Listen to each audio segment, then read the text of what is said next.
بسم اللہ الرحمن الرحیم۔ اسلامی تعلیمات میں پہلے سوچنے اور پھر بولنے پر تاکید کی گئی ہے، اور اس بات پر بھی تاکید کی گئی ہے کہ یہ دیکھو کہ کہاں بول رہے ہو، کیا بول رہے ہو۔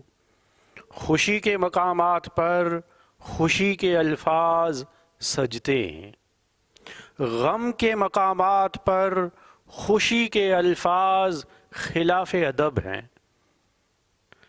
اسی طرح جہاں پر شکر کی بات ہو وہاں الحمدللہ کہنا بجا ہے، موجب ثواب ہے، اچھی بات ہے۔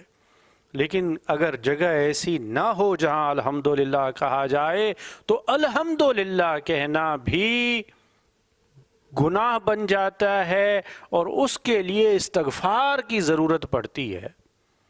ہم اگر اہل بیت علیہم السلام کی سیرت میں دیکھیں تو اہل بیت علیہم السلام کی سیرت میں ہمیشہ آپ کو مصیبتوں پر بھی الحمدللہ نظر آئے گا کہ انہوں نے حمد الہی انجام دی ہے، حمد الہی کو زبان پہ جاری کیا ہے، مصیبت کو بھی وہ نعمت سمجھتے ہوئے الحمدللہ کہتے ہیں۔ لیکن کسی دوسرے کی مصیبت کو دیکھ کر الحمدللہ کہنا یہ خلاف ادب ہے۔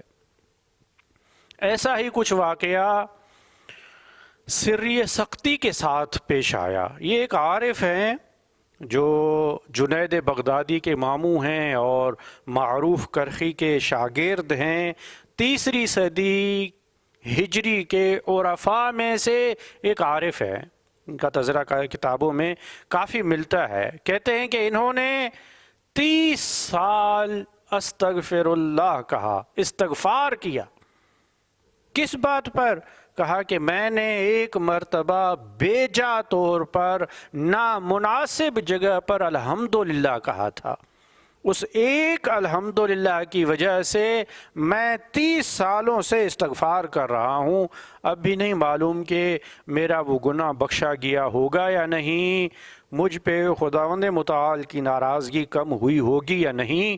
بات دراصل یہ ہے کہ اس کی بازار میں ایک دکان تھی۔ ایک دن اسے پتا چلا کہ بازار میں آگ لگ گئی ہے۔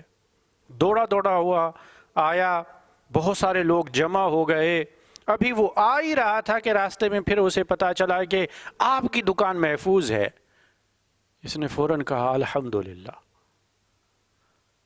جیسے ہی اپنی دکان کی خیریت کی بات اس نے سنی، الحمدللہ کہا، یہ بھی نہ سوچا کہ اتنا جو نقصان ہوا ہے، اتنی دکانیں جلی ہیں، مسلمانوں کا اتنا مال تلف ہوا ہے، اتنا نقصان ہوا ہے، یہ بھی تو اللہ کے بندے ہیں، یہ بھی اللہ کی مخلوق ہیں، یہ بھی مسلمان ہیں، یہ بھی میرے بھائی ہیں، لیکن یہ احساس مجھے کیوں نہیں آیا؟ میں اتنا خود غرض ہو گیا کہ میں نے فقط اپنی ذات کو دیکھا، اتنے بندگان خدا کو میں نے نظر انداز کر دیا کہ مجھے صرف اپنی دکان کی سلامتی کا پتہ چلا کہ وہ صحیح سالم ہے، میں نے الحمدللہ کہا۔ بعد میں اسے پشیمانی ہوئی، اس نے پشیمانی کے طور پر 30 سال استغفر اللہ پڑھا، استغفار کیا، اور کہا کہ نہیں معلوم کہ وہ گناہ بخش دیا گیا ہوگا یا اب بھی باقی ہے۔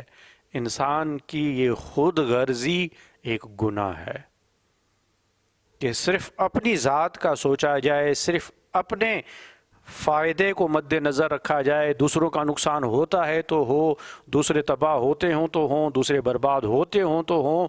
یہ خود غرضی ایک بہت بڑی مصیبت ہے، ایک گناہ ہے جس پر الحمدللہ نہیں کہنا چاہیے تھا اسے۔ اس لیے جب اسے احساس ہوا تو اتنے سال استغفر اللہ پڑھتا رہا۔